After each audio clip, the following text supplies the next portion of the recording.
Magandang araw mga kaibigan. Bigyan natin ngayon ng reaction opinion itong post ni Joey De Vibre 32 minutes ago. Mainit-init pa. Tungkol ito sa statement ni Arnold Clavio sa possibility na hindi na matatapos hindi na matutuloy ang impeachment trial. Ito ang statement ni Arnold Clavio, no?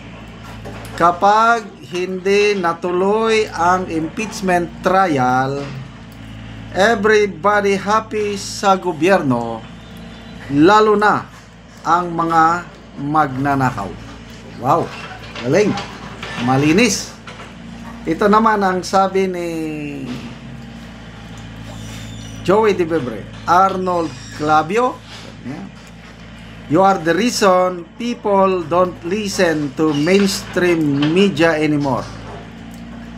It's not Inday Sara what was stolen depends on the government. He is not the one who controls the budget. If the impeachment of Inday Sara will not proceed, it means that those who funded the downfall of the Dutertes just had a cut loss. It's your turn. You've been in current events for too long, but you still don't know the real concept of corruption. Ano bang pagkakaintindi ni Arnold Clavio? Pag matuloy ang impeachment trial ni BP Sara, hihinto na ang korupsyon sa gobyerno. Nagkakamali siya. At sino ang dapat sisihin kung hindi matuloy ang impeachment trial?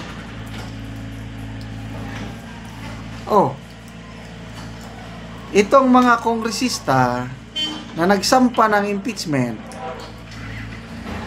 kung hindi nila pinatulog, anong buwan ba yun nag-file ng impeachment? November ba yun? October? I think as early as November, na i-file na yung una, pangalawa, pangatlo. Tapos pinatulog lang. And then, kailan ba yun? February 5, bigla na lang na isang araw, nakapirma ang 255. Yung February 5, last day of session, mag-a-adjourn na ang Kongreso. So, sino ang dapat sisihin kung hindi? Sisihin nyo yung mga kongresista. So, ngayon, imbes na masimulan na, atat na kami na makapanood ng bloodbath. Ano ba naman to? Parang hindi na matutuloy. Okay, so magbasa tayo ng mga comments. Grain Smart Barandal, sabi niya, atat na atat sa impeachment. Akala naman nila kapag na-impeach si BP Sara, mawawala na yung korupsyon. Diyos ko, yung akap nila, hindi si Inday may gawa niyan. Nagpapakahirap mga middle class magtrabaho at bumiyahe, tapos ipapamigay gamit ang akap sa mga tamad. Itong mga isang tao lang nakapokus imbis doon sa palaganap, lantaran, pamimigay ng pera. Ang malaking korupsyon wala sa... Magkano lang yung kay BP Inday Sara? 70 million yung... 70 million yung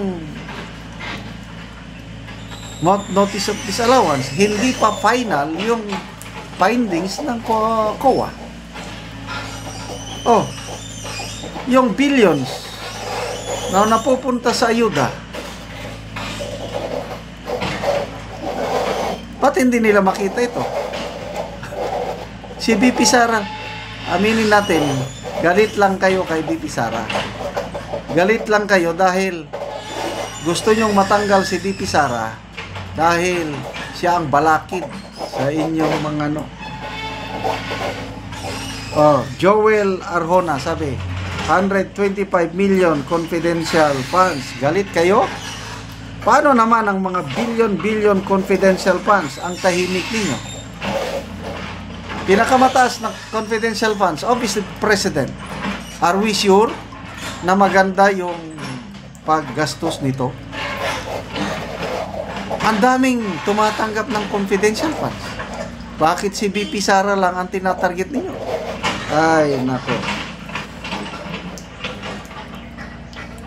Lenny Hertes, sabi, oo, yan ang classic example ng mga nasa mainstream media na araw-araw, every morning expose sa latest news, pero hindi alam ang totoo.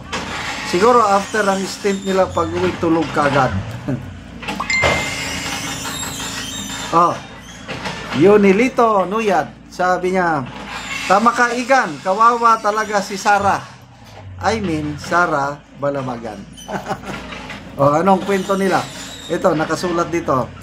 Sara Balabagan and journalist Arnold Clavio have a daughter together according to Wikipedia. Arnold Clavio is also married with 3 other children. Sara Balabagan confirmed that Arnold Clavio is the father of her firstborn child, and the relationship occurred when she was 17 years old. Ito si Amelia Galman, galit sa magnanakaw pero sa hindi ko na lang basahin, masama. Hindi, tas nang momolestya pa ng biktima at inanakan pa. Huwag ka magmalinis, Arn, isa ka ring tikim ka tuloy ng masasamang salita. Jude Jen, confidential funds, tanong ng mga tao at sagot ng mga analyst. Sinong nagbigay ng confidential funds kay BP Sara? Answer, PBBM, Office of the President and Congress. Sino ang top spender ng confidential funds? Answer, PBBM, Office of the President. Per COA report 2002 to 2024. So bakit si BP Sara lang tinitignan nyo? Ano lang, crying time na kayo dahil hindi nyo kayang tinanggal o patanggal si BP Sara. Good luck na lang. Kaya salamat mga kaibigan sa inyong pagsubaybay sa ating channel. Nakakatulong kayo ng maigi sa tribong Talandig ng Bukidnon dahil ang income sa channel na ito is para pantulong sa tribo. Namimigay tayo ngayon ng libreng yero at pako para magkaroon ng mas maayos na bahay itong tribong Talandig. Panoorin nyo ang video na ito.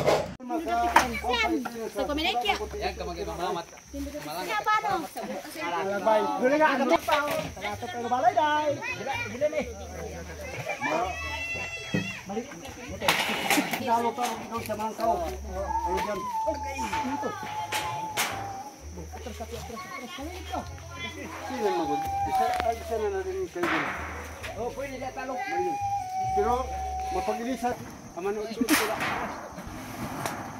Di ba? Diyan ka gamay. Wala na ko.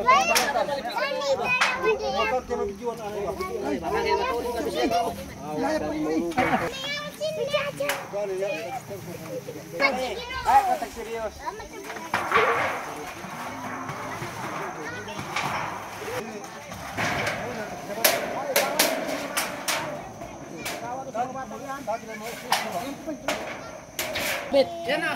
Tatuloy ang sila.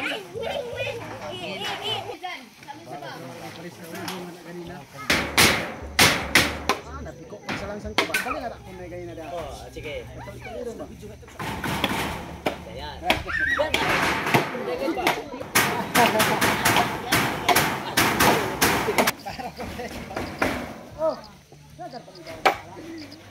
Og karon nindot na gid kayo ang ilang balay. So nakabalay na gid ka.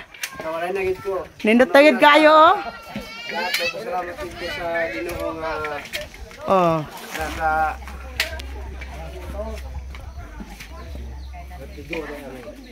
salamat sa Ginoo nga og sa nag-sponsor ani nga og nakatan sa video nga nakabalay na gid ko. Oh.